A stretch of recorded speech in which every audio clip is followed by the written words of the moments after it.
भरत जी महाराज ने अद्भुत उपदेश बेटों के माध्यम से समाज को प्रदान किया। राजन निकल गए वन को और आए थे हरि भजन को, औंटन लगे कपास। यहां पर प्रभु का भजन करने आए थे, एक गड़बड़ हो गई। भजन कर रहे थे, एक गर्भिणी हिरणी पिपासा के कारण सरोवर में जल पीने गई। अचानक सिंह की ध्वनि को सुना, भयभीत होकर के भागने के लिए जैसे ही छलांग लगाई, गर्भ गिर गया जल में, उस तरफ गिरी, समाप्त हो गई। भरत ने देखा, ओ मेरे सामने एक बालक समाप्त हो जाए, उसकी मां तो पहले मर गई। दया आई। लेकिन राजन ध्यान रखना, दया कहां करना चाहिए कहां नहीं करना चाहिए, इसका भी बहुत बड़ा वर्णन है शास्त्रों में। दान कहां करना चाहिए कहां नहीं करना चाहिए, इसका भी वर्णन है। आज भरत ने गलत जगह दया की। दया करना चाहिए, जीव मात्र पर दया करो। भरत जी गए, बालक को उठाया, सर्दी लग रही थी, अग्नि जलाई, उसको सेंकने लगे, कपड़े से शरीर को पोंछा। अब दूध नहीं पिलाएंगे तो मर जाएगा। जंगल में गए, किसी गाय का दूध निकाल के लाए, उसे पिलाने लगे। मंत्र का जाप जो गायत्री का करने के लिए राज्य छोड़ करके वन में आए थे, वो यहां पर भी चालू हो गया। ये चक्र माया का ऐसा है, जल्दी किसी को छोड़ता नहीं है। राजन भरत जी महाराज हिरणी के बालक का इतना ज्यादा ध्यान करने लगे। कभी कभी तो माला जपते हैं गायत्री की, चित्त में गायत्री चलनी चाहिए, गायत्री नहीं चलती, हो हिरण का बालक चलता है, कहीं बाहर ना निकल जाए, कोई खार ना ले। और एक दिन ऐसे ही हुआ। अब हिरण तो ठहरा, हिरण सजाती है, हिरणों को देखा, उछल कूद करके वन में चला गया। राजन भरत जी हिरण के बालक का चिंतन कर रहे थे, अचानक काल का थप्पड़ गाल पर लगा और भरत जी ने ये भौतिक शरीर पर त्याग कर दिया। राजन लेकिन दूसरे जन्म का कारण क्या बना? वही हिरण का बालक। अंतमति सो गति। ओ भरत जी महाराज को, जो चक्रवर्ती नरेश थे, बड़ी धर्म की साधना करी, बड़े दान किए, यज्ञ किए, तप किया, जप किया, धर्मशालाएं बनाई, विद्यालय बनाए, और आज उनको हिरण का बालक बनना पड़ा। रामचरितमानस में गोस्वामी तुलसीदास जी लिखते हैं, जन्म जन्म मुनि यतन कराही, अंत राम कहे आवत नाही। जन्म जन्म मुनि यतन कराही, अंत राम कहे आवत नाही। जन्म जन्म मुनि यतन कराही, अंत राम कहे आवत नाही। जन्म जन्म मुनि यतन कराही, अंत राम कहे आवत नाही। जन्म जन्मांतर व्यतीत हो जाते, अंतिम में प्रभु का भजन, प्रभु का नाम याद नहीं आता। एक काम करें, एक कुर्सियों को कर लें और पीछे, और जो कुर्सियों के पास जगह है ना, यहाँ पर एक दो गद्दे और डाल दें, जिससे बैठने वालों को आनंद मिलेगा, शांति से बैठ सकेंगे। बोलो राधे राधे। हम मैया कह रही, हम तो बैठ गए महाराज, उठने वाले नहीं है। ये कथा का आनंद है, और कथा में जब तक भीड़ ना होए, धक्का मुक्की लगे ना, तब तक पता कहां से चले कि कथा हो रही है। कौन से जी? राजन आज वो हिरण बन तो गए भरत जी, लेकिन कृपा प्रभु की इतनी है, पूर्व जन्म का आभास है, नया काम नहीं करते।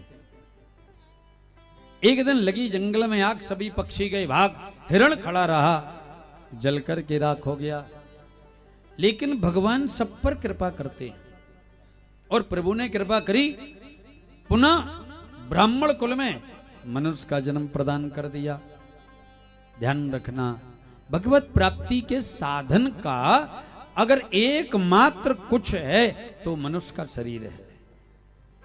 एकादश स्कंद में कबीर नाम के योगेश्वर कहते हैं जनक जी महाराज से, दुर्लभो मानसो देहि देहि नाम क्षणभंगुरा तत्रापि दुर्लभम मन्ये वैकुंठ प्रिय दर्शनम।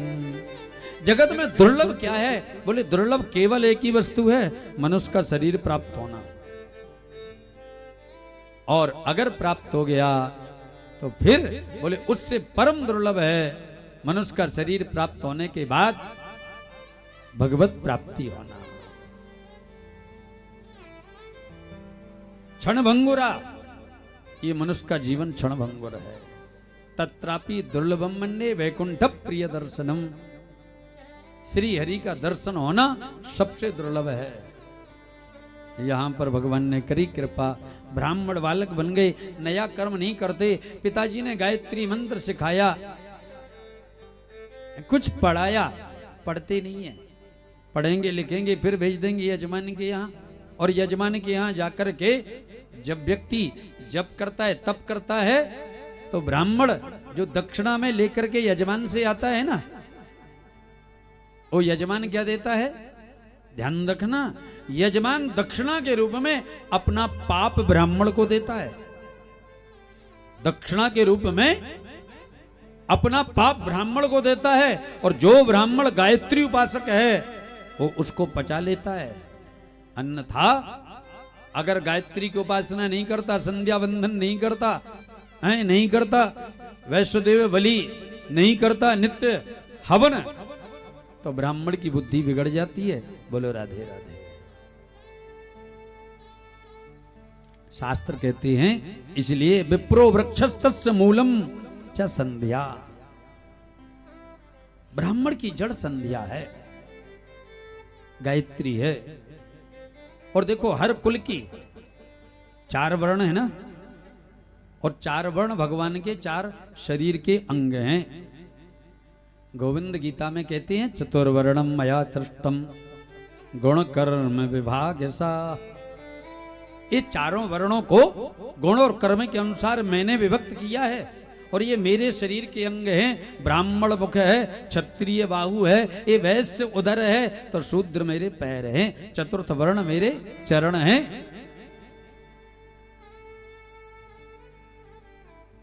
चारों वर्णों की अपनी अपनी विशेषता। सनातन धर्म में चारों वर्णों के त्योहार, चारों वर्णों के इष्ट देवता।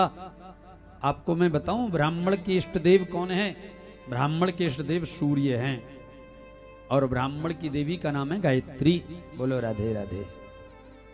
क्षत्रिय के इष्ट देव शिव हैं, और क्षत्रिय के इष्ट देवी दुर्गा है, भगवती है। कैलाश जी, वैश्यों के इष्ट देव कौन है? हैं प्रकाश जी, वैश्यों के इष्ट देव कौन है? वैश्यों के इष्ट देव हैं शिव जी नहीं, हाँ भगवान विष्णु, भगवान नारायण वैश्यों के इष्ट देव हैं। और वैश्यों की कुलदेवी है माता लक्ष्मी। बोलो राधे राधे। इसलिए अगर कुलदेवी का पता नहीं चले तो कोई बात नहीं, लक्ष्मी की पूजा करो। और चतुर्थ वर्ण के वैश्य देव इष्ट देव हैं भैरव, और उनकी कुलदेवी है काली। चारों वर्णों के 4 त्योहार अलग अलग हैं। ब्राह्मणों का त्योहार है रक्षाबंधन। जब हम लोग श्रावणी उपक्रम करते हैं वो हमारा सर्वश्रेष्ठ ब्राह्मणों का त्योहार है। जो ब्राह्मण श्रावणी उपक्रम नहीं करता उसको दूसरे के यहां यज्ञ करने का अधिकार प्राप्त नहीं होता। क्षत्रियों का त्योहार है दशहरा, वैश्यों का त्योहार है दीपावली, और चतुर्वर्ण का त्योहार है होली। लेकिन इस सनातन धर्म की एक बहुत सुंदर विशालता है, सबको अपना करके सब साथ में मनाते हैं। रक्षाबंधन भी सभी वर्ण मनाते, तो दशहरा भी सभी वर्ण मनाते, दीपावली भी सब वर्ण मनाते, और होली भी सभी मनाते हैं। ये सनातन धर्म की विशेषता है। बोलो राधे राधे।